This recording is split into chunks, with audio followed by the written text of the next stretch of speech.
In your great mercy, help us, Adonai, to embrace your sacred gift of Rosh Hashanah in love and in joy.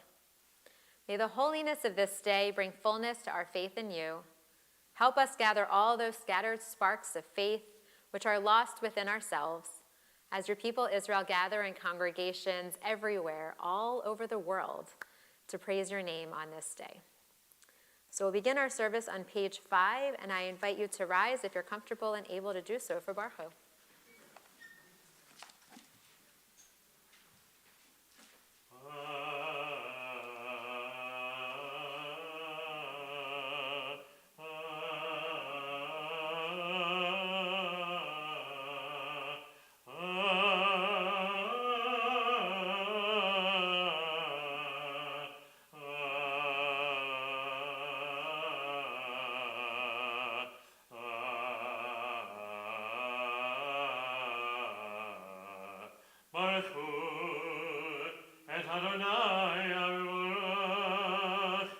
Baruch Adonai Hamvarach Leolam Va'ed. Baruch Adonai Hamvarach Leolam Va'ed. You may be seated. Baruch atah Adonai melech haolam Umavir yom umevi laila, mavdil ben yom umevi laila, Adonai tzavaot shemo, El chai v'kayam tamidim loch aleinu le'olam va'ed. Baruch atah Adonai, Hamariv aravim. Each night we say this blessing, Baruch atah Adonai, who brings each evening's dusk. And these words, Ma'ariv Aravim, kind of recognize this mixing of in-between times or in-between spaces or in-between places. And I was thinking about this tonight as I was driving and the rain was kind of letting up to drop my kids off at my sister's house. And really, kind of noticing what the world looks like in this moment and how it felt to have the water kind of dripping off the leaves.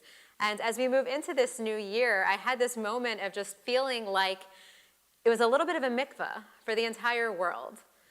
That as we think about the years that we have had, in particular, this year, whatever it is that this was for us, we're sort of slowly, I think, coming back to a place of what feels like normal, to be able to be with one another, to be in person with folks that we see all the time and those that maybe we don't see all the time.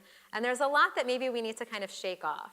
And so in this moment of sort of transitioning, as we recognize in this prayer, Ma'ariv Aravim, from moving from one space to the other, I hope that rain, that little bit of rain that we so need in our very dry atmosphere that we've had over the last couple of months, I hope that rain not only is the beginning of blessings to come, of more sustenance for our earth and all that it needs, and that maybe it could also serve to wash away any of the schmutz, any of the things that need to be kind of left behind in 5782, so that we can emerge, like emerging from a mikveh, so that we can emerge feeling renewed and refreshed and really ready to take on this new year.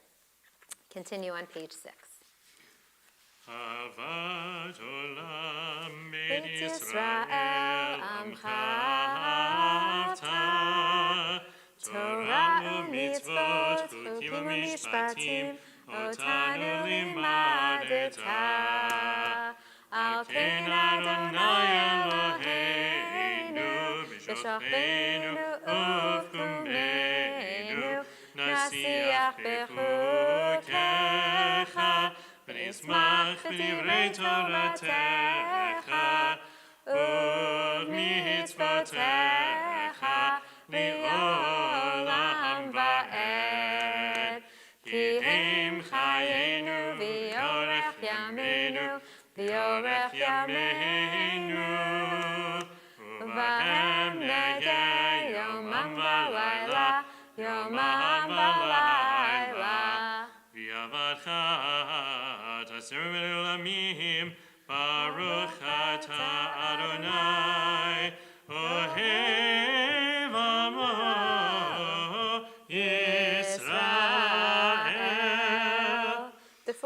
into Shema on the bottom of the page, I invite you to look to the top left-hand side of page 6. Abraham Joshua Heschel writes, "Faith is not something that we acquire once and for all. Faith is an insight that must be acquired at every single moment.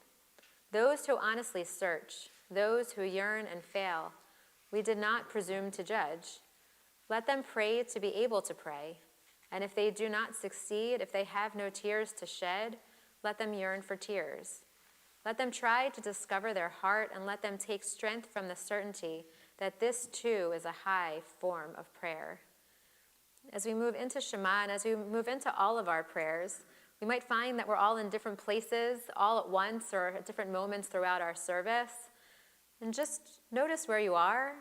Allow yourself to be where you are, and to hopefully find a way to connect with yourself, to connect with one another, to connect with the divine, and through that maybe feel this faith and have a renewed sense of faith as we move into this new year. Shema Yisrael Adonai Eloheinu Adonai Echad V'ahavta et Adonai Elohecha b'chol לבבך ובכל נפשך ובכל מאודיך והיו הדברים האלה אשר אנוכי מצווך היום על לבבך ושיננתם לבניך ודיברת בם בשבתך בביתך ובלכתך בדרך ובשוכבך ובקומך וקשרתם להיות על ידיך והיו לטוטפות בין עיניך וכתבתם על מזוזות ביתך ובישעריך. We continue silently on the top of page 7.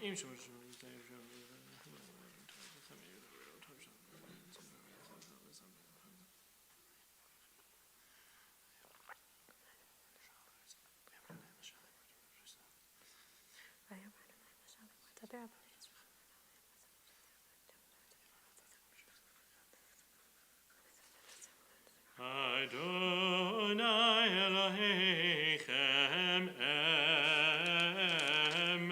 emet.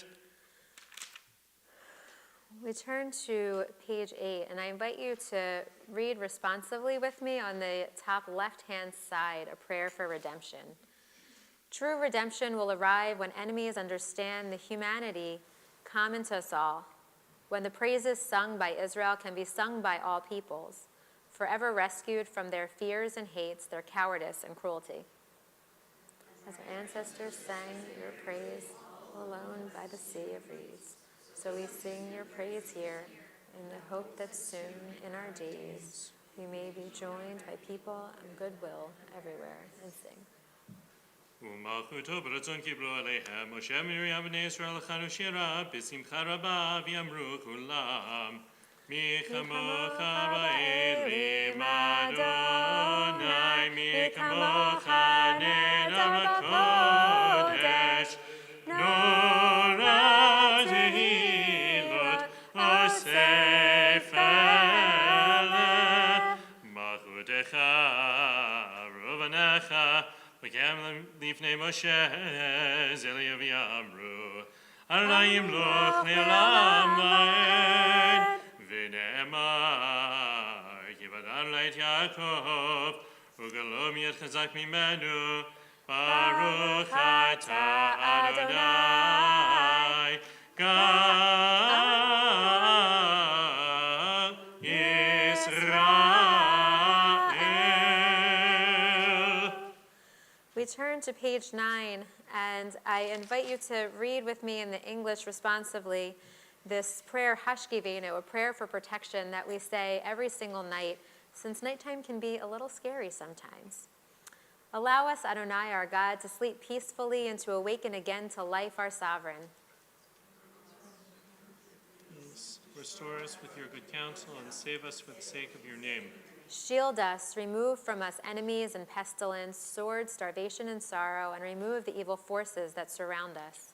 Shelter us in the shadow of your wings, for you, God, watch over and deliver us, and you are the sovereign, merciful, and compassionate. Ensure our going and coming for life and peace now and forever. He spread over us your canopy of peace.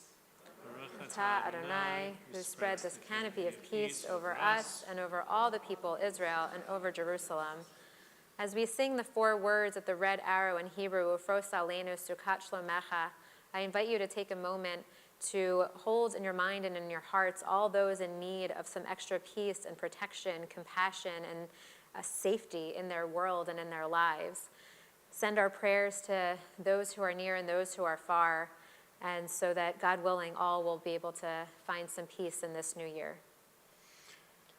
Ufros Aleinu Sukat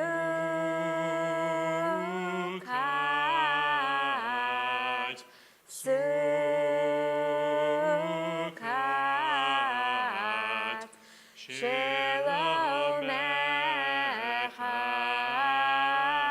Ufros Aleinu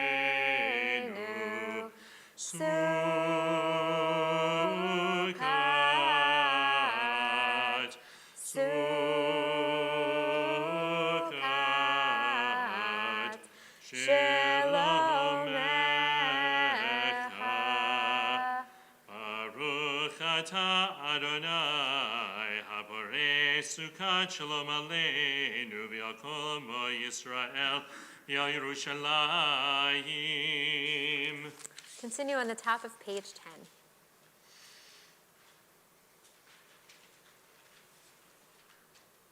Tiku v'chodesh shofar v'kesed liyom chagenu ki chok l'Yisrael hu mishpat l'Elohei Yaakov.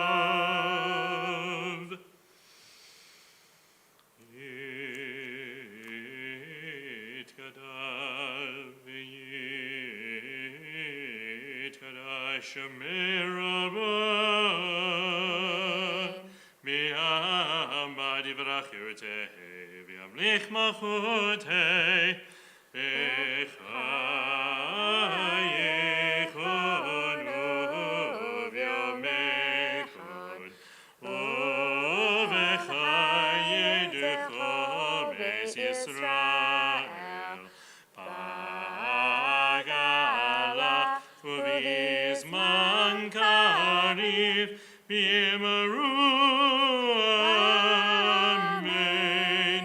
Yehei shmei Rabbah v'vorach le'olam le'amei amaya yitbarach v'yishtabach v'yitvar v'yitruma v'yitnosei v'yitadar v'yitaleh v'yitalal shemei kudesha barichu li'ela li'ela mikol birchata v'shirata tushbechata v'nechemata da'amiran be'alma v'yimaru amen.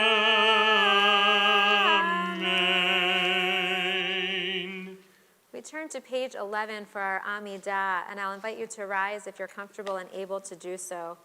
As we move through the Amidah, which begins on page 11 and concludes on page 17, I invite you to take this time to either move through the Machzor in either Hebrew or in English, or to notice all of the beautiful commentary and poetry and readings that we have there as well, and most of all, to really allow yourselves to take a moment to recognize where you are as you move into this new year, where you've been and what you need, and begin to open yourselves up to receiving all that is yet to come.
could join together on the bottom of page 16. B'sefer Chaim b'racha v'shalom u'v'nasai tova. B'sefer Chaim b'racha v'shalom u'v'nasai tova. Nizacher v'nikatev lefanecha. Anachnu v'chol amcha beit Yisrael l'chaim tovim u'shalom. May we and the entire house of Israel be called to mind and inscribed for life, blessing, sustenance, and peace in the book of life. Baruch atah Adonai, who brings peace. Page 19.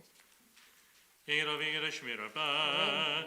Yamani Rachu Tevim Lichmachu Tevim Chaychol Yemichol Chaychol BeYisrael V'Galaz V'Gurivim Ru. Amen. Yehei Shmir Rabba Mevarach V'Yalam L'Yamei Amaya Yitbarach Yitbarach V'Yishtabach V'Yitbar V'Yitbar V'Yisei V'Yitbar V'Yitbar V'Yitbar Shmir Yerushav Li'ela Mikol B'Chata V'Shurat Tush B'Chata V'Nechamata Damiram Yamavim Ru. Amen. Tika batzlot honomi to konto Israel kodam aruhu vishmai bimru. Amen. Yehei shalom ra mishamai v'chaim alenu kol Israel bimru. Amen. Osei shalom v'rama v'yasei shalom alei b'kol Israel k'shvei v'yamru. Amen.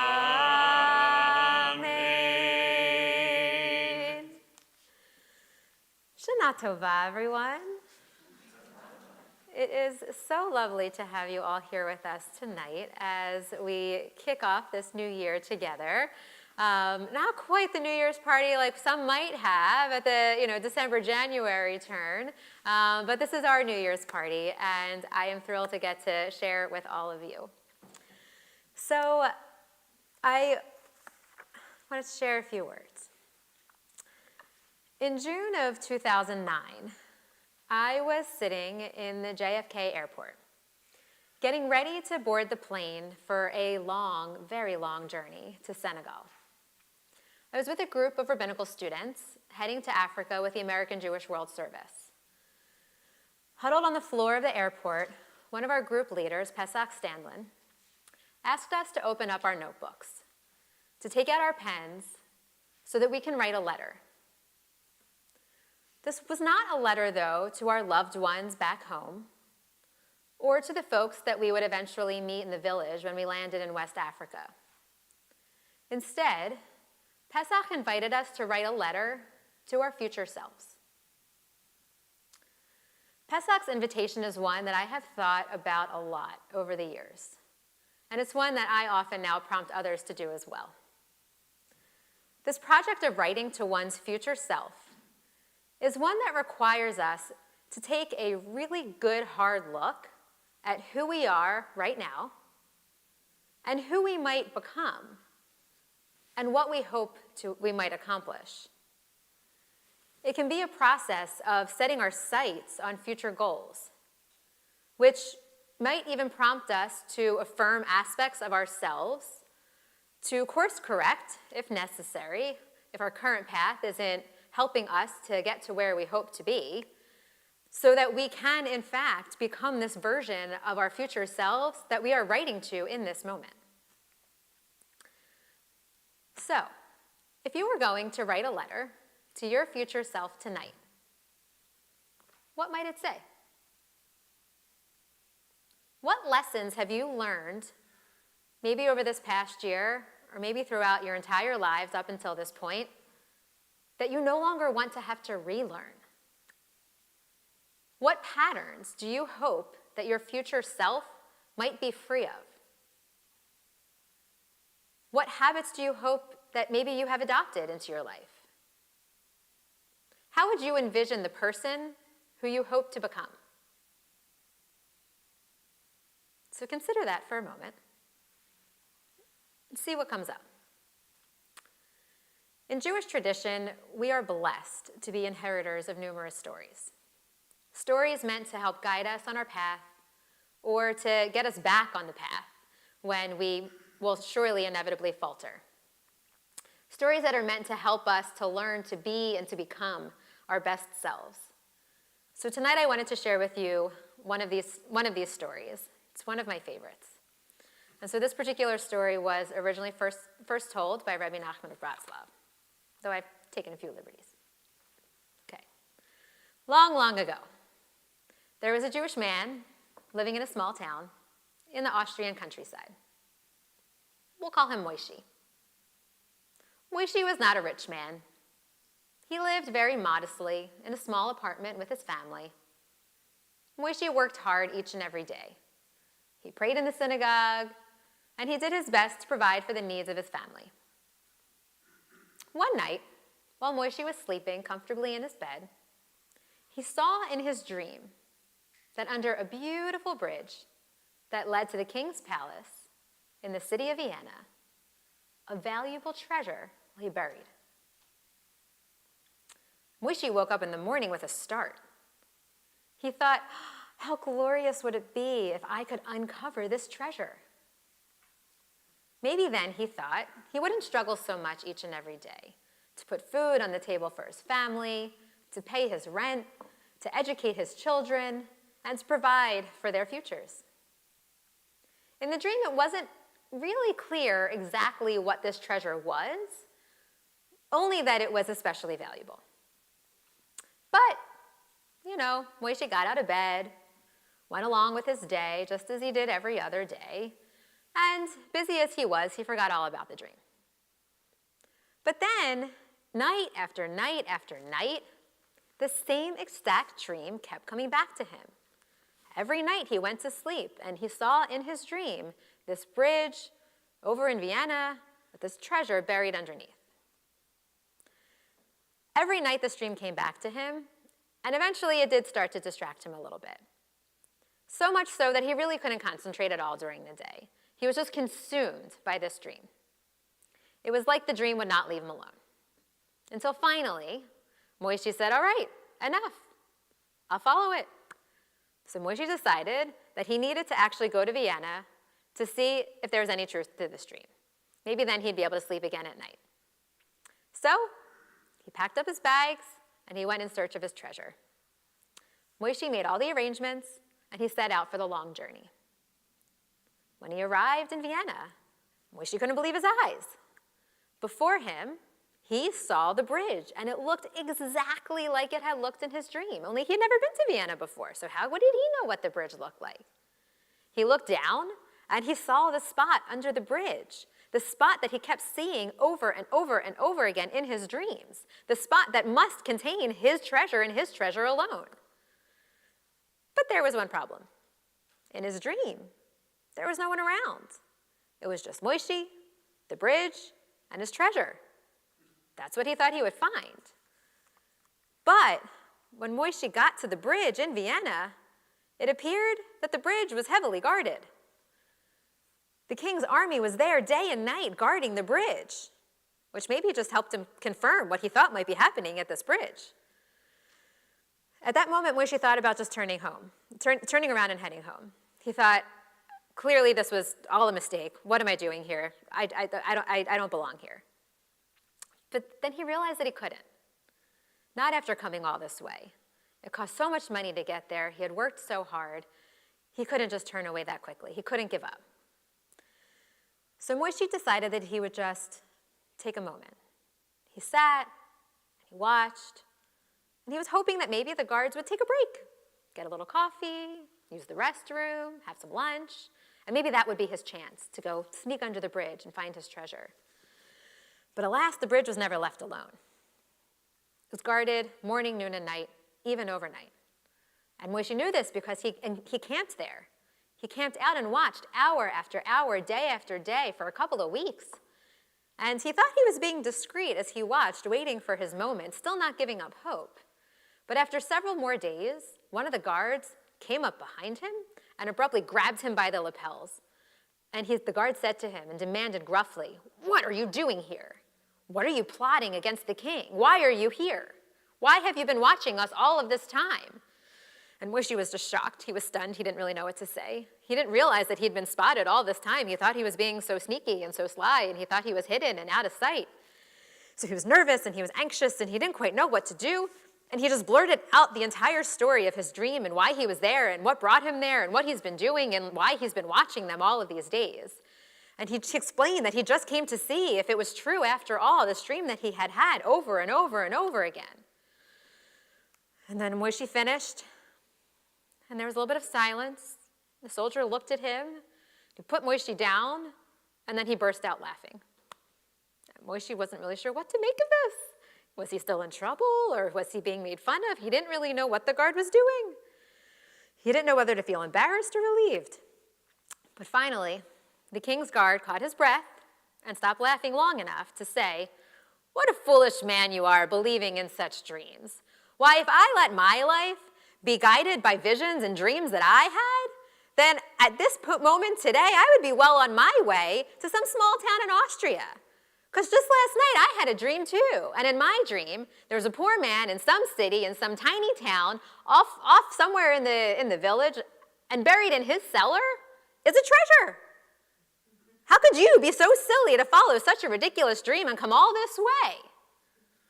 Moshe didn't quite know what to say in this moment. He couldn't believe what he was hearing.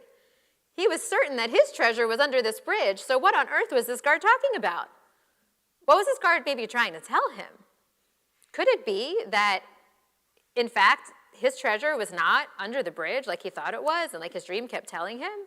But could it be that his treasure was at home and it's been there all along through all of this time? Moshe was now very eager to get home. Though the journey took him quite a long period of time to get there, he got home in record time. He arrived back in his small town, and he finally arrived back into his house. When he arrived home, he quickly said his hellos to his family, and then he clambered down into his cellar, and he began digging.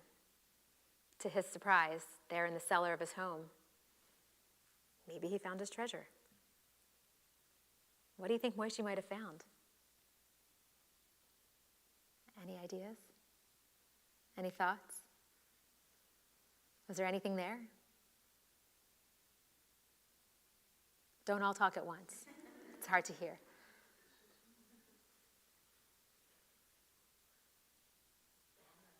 His family. Okay, so maybe it was just his family and really appreciating what he had. A lot of dirt. A lot of dirt. Yeah, I'm betting he did find a lot of dirt. But it's his dirt because it's in his house. So maybe that's something special. What else might he have found? Something he lost a long time ago. Okay. Yeah, I'm sure we all have that somewhere in our house, right? Something we lost long ago. We thought it was lost forever until somehow we dig it up. And so maybe it's something really precious to us or really valuable. And maybe that's, sort of his subconscious saying, like, have you tried looking in this spot? Because maybe if you look in that spot, behind the bed or in the drawer or whatever, you'll find it. All right. Continue to think about maybe what you think Moshe found there. But on Rosh Hashanah, we also might find that we too are taking notice of our dreams, of setting our sights in some way so that we can make these dreams a reality, just like Moshe. We too might find ourselves engaged in some kind of digging, maybe in our basement or in our backyard and getting our fingers dirty, like Ari says.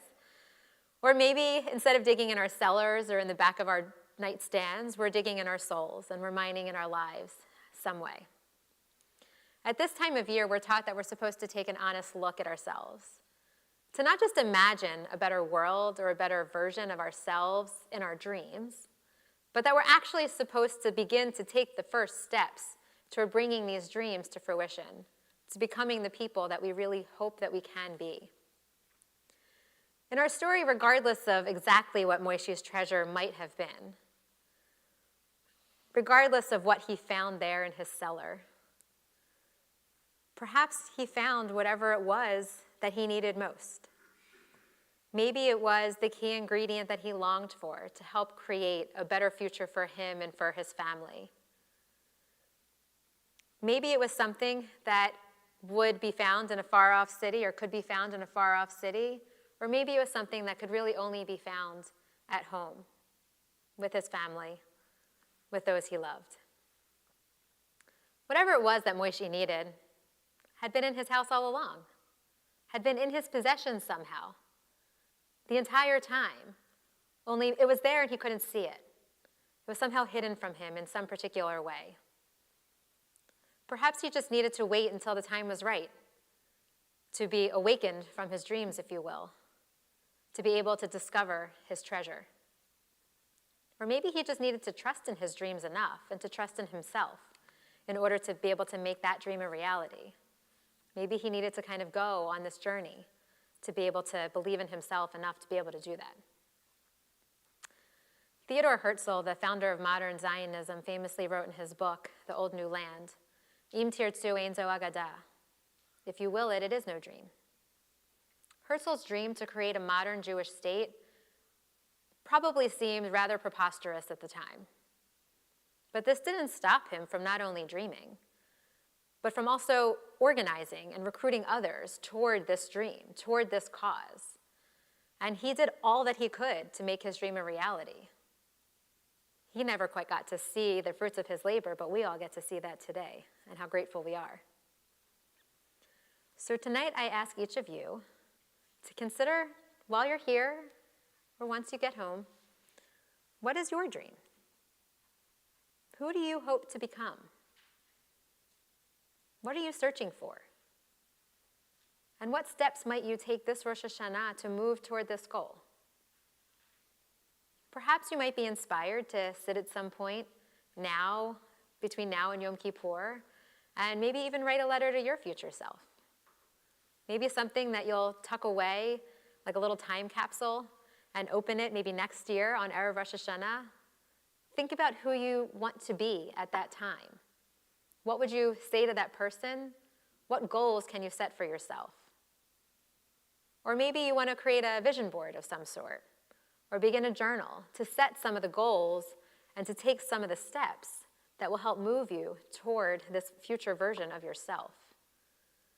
It's important as we do that to be able to celebrate each step along the way toward achieving these goals, to notice the things that we tried and didn't work, and to continue to march forward, refining our dreams so that we can continue to improve ourselves for the future.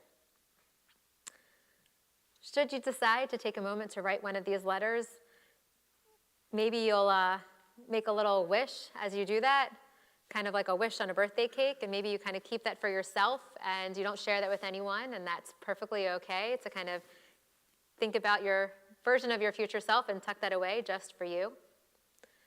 But if you also choose to share these dreams aloud, I'm all ears. I'd love to hear them. I'd love to support you in helping to create them and to be able to share our dreams together. So I look forward to supporting you on your journey, to holding up that mirror when course correction is beneficial, and to really being able to celebrate every success along the way. And I wish you all a Shana Tova, a good and a sweet year, and I can't wait to see the people you all become between now and next year. Shana Tova. So we'll turn back in our Machzor to page 24 for Kiddush.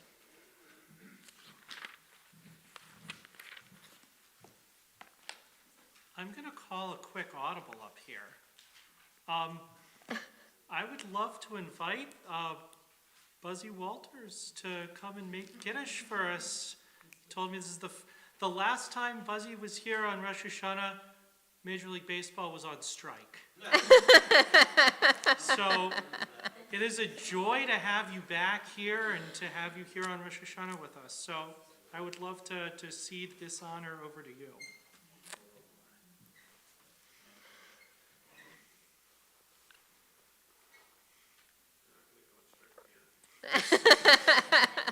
Let's hope not.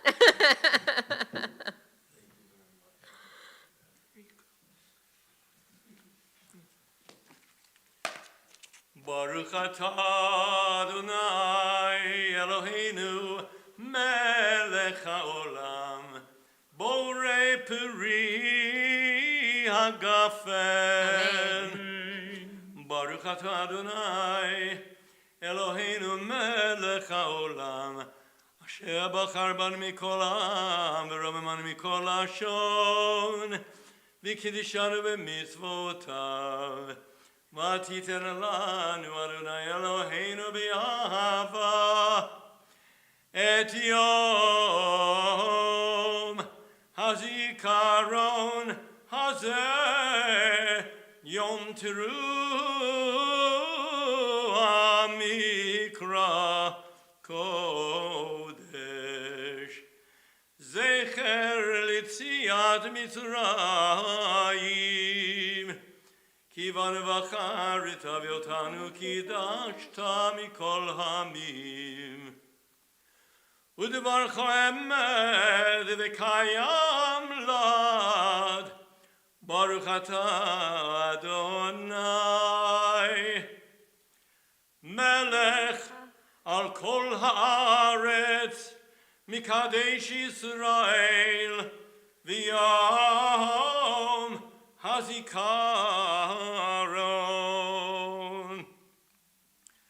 ברוך אתה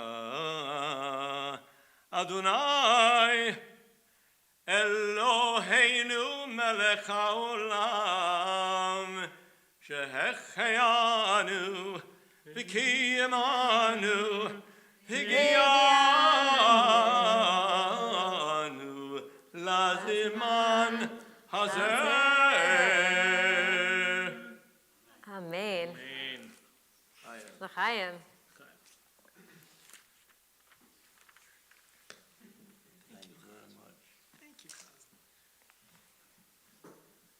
Toda rabba, Buzzy. Chazan Walters. From my daughter's preschool graduation to Erev Rosh Hashanah, always a pleasure. We don't sit down just yet. We turn to page 25 and we rise for Alinu. Aleinu l'shabeach l'adon hakol, l'tzeit gedula liotzer breshit, shelo asanu k'gei haratzot, v'lo samanu k'mishpachot ha'adama, shelo samchaltinu kahem, v'goralinu k'chol hamonam, va'anachnu korim, u'mishtachavim u'modim, לפני מלך מלכי המלכים, הקדוש ברוך הוא, שהוא נוטה שמיים ויוסד הארץ, ומושב יקרו בשמיים ממעל, ושכינתו זו, וגבהי מרומים, הוא אלוהינו אין עוד, אמת מלכנו סולתו, ככתוב בתורתו, ידעת היום והשבות אל לבבך, כי אדוני הוא האלוהים, בשמיים ממעל, מהארץ מתחת אין עוד.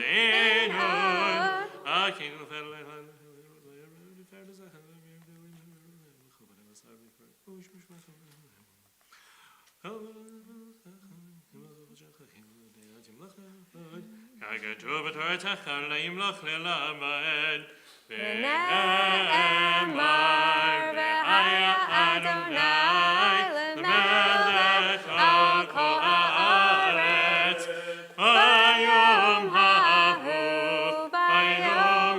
ההוא יהיה אדוני אחד ושמו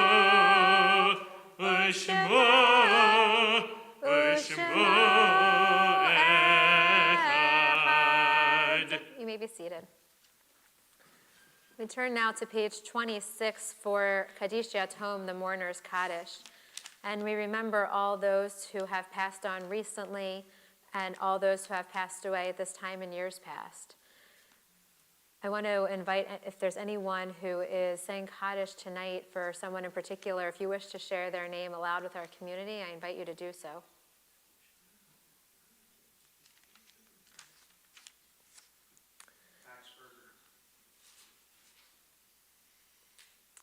we send our condolences to the family of Michael Fry on the passing of his mother, Ellen Landgraf, who we laid to rest this morning. I invite those who are in mourning or who are observing a yard site to please rise for Kaddish Yatom, along with all those who wish to rise in support of the mourners or for those who have no one to say Kaddish for them. Yitzgadal v'yitzkadash shemei rabbah v'alma divra kirutei v'amlich malchutei v'chayechon uv'yomechon uv'chayei dechol beit Yisrael ba'agala uv'izman kari v'imru amen. Yehei shmei rabba mevorach le'olam elomei omaya. Yit barach v'yish tabach v'yit pa'ar v'yit romam v'yit naseh. V'yit hadar v'yit aleh v'yit halal shemei dekudasha brichu. Le'ela le'ela mikol birchata v'shirata. Tush b'chata v'nechemata. Ta'amiran b'alma v'imru amen. Yehei Shlomo Rabba min Shemaya, v'chaim aleinu v'al kol Yisrael v'imru amen. Oseh shalom b'mromav, hu ya'aseh shalom, aleinu v'al kol Yisrael v'imru amen. May the one who brings harmony on high bring peace to us, to all Israel, and to all who dwell on earth, and we say together, amen. As I was thinking about the mourner's Kaddish and this moment in our year, even if it is not a moment where we might be specifically reciting Kaddish for a loved one or a friend, I'm also very aware that it might be the first time that we're sitting down to a Rosh Hashanah dinner without some of our loved ones by our side. And so we hold all of those in our hearts who have passed on recently, especially at a moment where we're finally able to come back together. For so many years, we weren't kind of gathering in the same way. And so while there may have been absences at our table, it was different. There were a lot of things that were just different. But now as we do come back together and we think about all those who have passed on over the last couple of years and how different our tables might look right now, just sending a lot of love and support for all those who might be feeling that in this moment. And as we move through these holidays, just take a moment to really remember those who came before us, to appreciate their recipes, their china, whatever it might be, the stories that they would tell at our tables, and to remember them and to share that, because it's in sharing those stories that we can keep their memories alive. So we turn to page 27. For Psalm 27, oh my gosh, that actually happened. Psalm 27 is on page 27. It's a miracle. The number of times that Cantor Benjamin and I will say the psalm number for the page number by accident is too many to count, but this is good job, editors. So we've been saying this psalm since the beginning of Elul, and we'll continue to say it, and it really places us in time as we say this psalm every day. And though there are many beautiful pieces of this psalm, we often highlight this piece that's bolded in the Hebrew and in red in the transliteration. Achat sha'alti me'et Adonai otava ke'shivti b'veit Adonai kol yemei chayai lachazot b'noam Adonai levaker b'heichalo. One thing I ask of Adonai Hashem, this I seek, to dwell in the house of Adonai all the days of my life, to behold the beauty of Adonai and to visit in Adonai's sanctuary, to visit in God's palace. Whatever these words might mean for us, whether we feel like all of this is very near, the house of God, this palace of God, whether we feel like we're in it or we can see it, or whether it feels like it's very far away, as we continue to sing this psalm, actually for the next several days, for the next several weeks, I invite you to notice where you are in that. Does that feel like something that's close by, or does that feel like something there where you even want to be? Or does it feel like something far away and you're trying to figure out how to arrive? But we have a lot of beautiful melodies for Achat Sha'alti, and which I love. I've been listening to a lot of them over the last, couple of weeks. Very grateful to Hadar's Elul playlist. If you haven't found it on Spotify, I highly recommend it. I think it's called like Seasons of Elul or something. I can't remember what it's called, but there's a lot of great stuff on there. including We spent an entire hour and a half one Just afternoon listen- the right. other week Listening to different Achat Sha'altis, yeah. Sha'altis. But I'm not kidding. Yeah, We- and- that's- and there's a lot, so hopefully you'll find your favorite. This one, I have not tried to sing aloud before, but I'm going to. I will be brave. It is a newish Achat Sha'alti by Ali Halpert. So if you know it, join with me. If you don't, take it in. Hopefully I don't mess it up, because when she sings it, it's really beautiful. And instead of saying Adonai, we'll say Hashem. Lots of beautiful names for God. All right, see how it goes. Achat sha'alti meit Hashem, ota avakesh. That line repeats. Achat sha'alti meit Hashem, ota avakesh. Shivti beveit Hashem, kol yemei hayai lachazot b'noam Hashem. Shivti beveit Hashem, kol yemei hayai lachazot b'noam Hashem, ulevaker b'heichalo, ulevaker b'heichalo, ulevaker b'heichalo, ulevaker b'heichalo.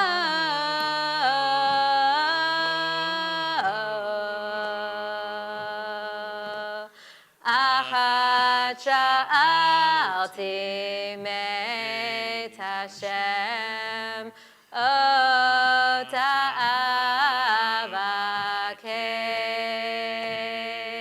avakesh. Achat sha'alti meit Hashem, ota avakesh.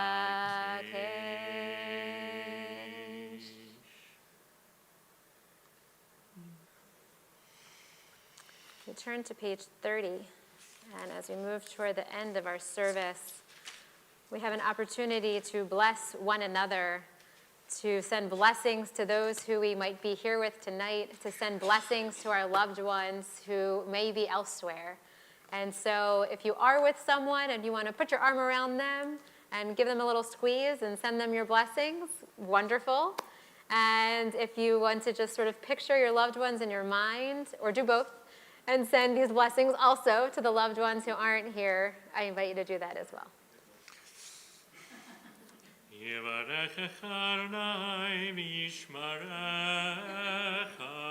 May God bless you and protect you.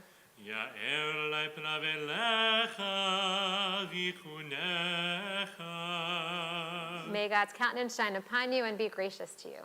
May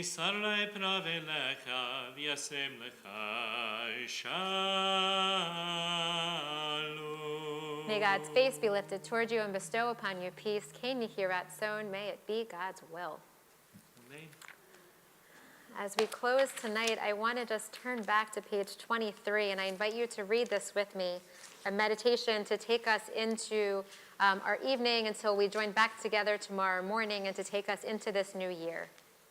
In your great kindness, aid us, Adonai, our God, to embrace this Rosh Hashanah with love and overwhelming joy as a gift from you. Through the celebration of this sacred Rosh Hashanah, may we attain a full and true faith.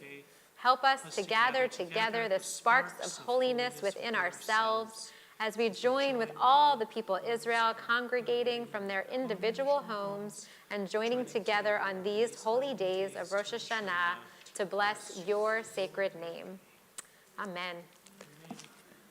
So for those joining in person, for those joining on live stream, we are all joined together, all of our sparks, all of our holiness, and may it be a good year. Erev Tov, Shana Tova.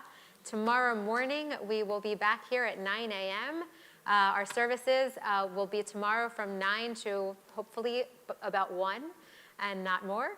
And then there's an afternoon family service at 1:45. So if you know folks who would be interested, there's plenty of space. So we'll be in here for our family service. And there is kids programming in the morning, adults and kids separate. The family service is a chance for everyone to be together. And then we'll gather at Cisco Park at 3 o'clock for Tashlich. And then back again on Tuesday at 9 a.m. In here for services. So we hope to see you in person or online, and have a wonderful evening. Shana Tova.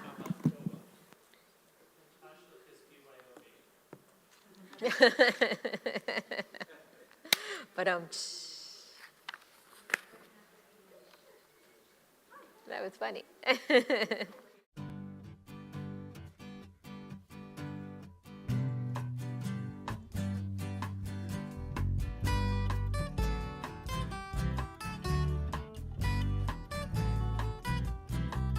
Well, the first days are the hardest days, don't you worry